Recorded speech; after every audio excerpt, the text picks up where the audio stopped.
बिना गुरुदेव के नहीं मिल सकते। ये तो भाई शास्त्र सम्मत बात है। बेटी का कन्यादान लेना हो, मंदिर बनवाना हो, तीर्थ में जाना हो, यज्ञ भागवत करनी हो, और यदि मंत्र दीक्षा नहीं लिया है तो किए गए कर्म का पुण्य नहीं मिलता।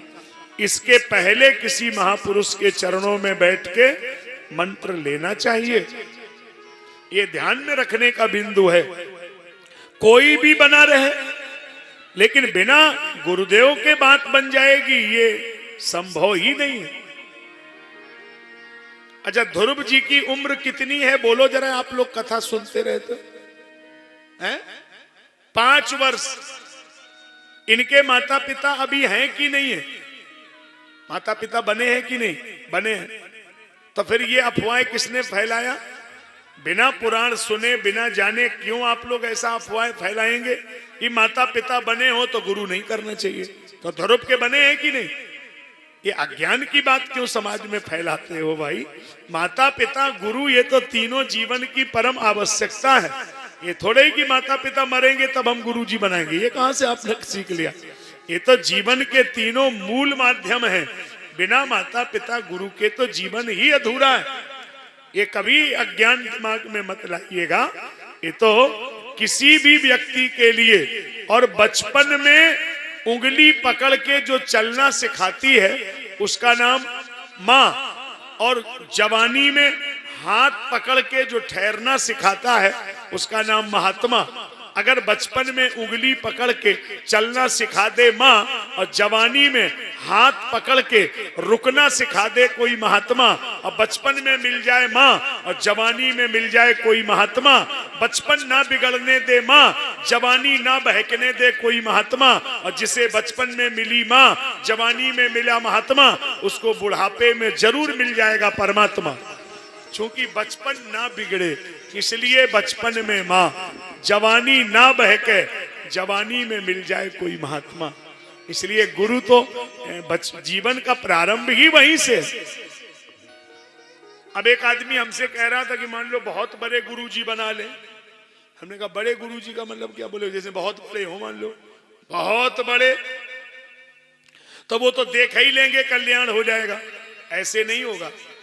शंकर भगवान से बड़े गुरु जी तो किसी को नहीं मिलेंगे। और शंकर जी गुरु और चेले का कल्याण फिर भी नहीं हुआ। ये भी सुन लो नई कथा। चेले का नाम क्या था? रावण, और गुरु जी का नाम शंकर भगवान, और कल्याण नहीं हुआ चेले का, और शंकर जी को गुरु बना लिया उसने। तो क्यों नहीं कल्याण हुआ? वो गुरु जी को मानता नहीं होगा? नहीं, गुरु जी को तो बहुत मानता था। लोग तो गुरु जी के चरणों में फूल चढ़ाते, फल चढ़ाते। रावण ने सिर काट के चढ़ा दिया, फिर भी गुरु जी प्रसन्न नहीं हुए। नहीं, क्यों?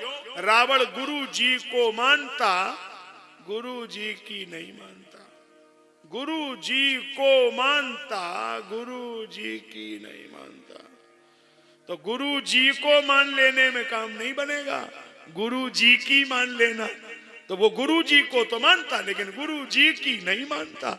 और यदि गुरु की आज्ञा ही नहीं माननी है तो फिर गुरु कितने बड़े हो, चेले का कल्याण संभव नहीं।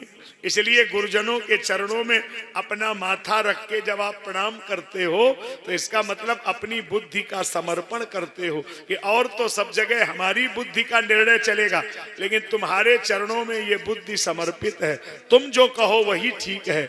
इसलिए समर्पण तो हो, और समर्पण ही ना हो तो फिर इतने बड़े गुरुजी बनाने से क्या फायदा? रावण तो गुरुजी से मिलने गया, और गुरुजी मतलब बिजी होंगे।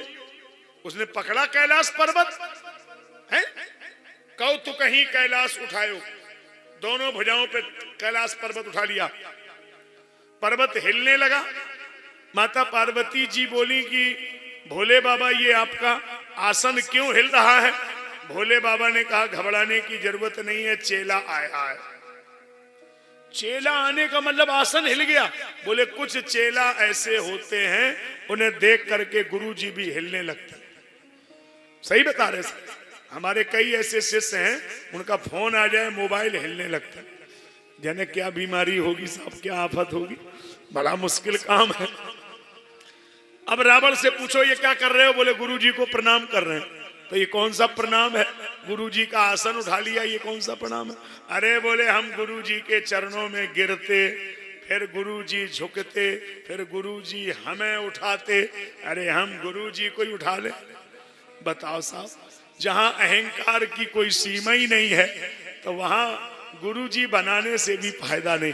अभिमान तो गिरे और अहंकार नहीं गिर रहा है तो बात बनने वाली नहीं है। इसलिए हमारा भाव ये है कि गुरुजी को दूसरे रूप में दर्शन करो।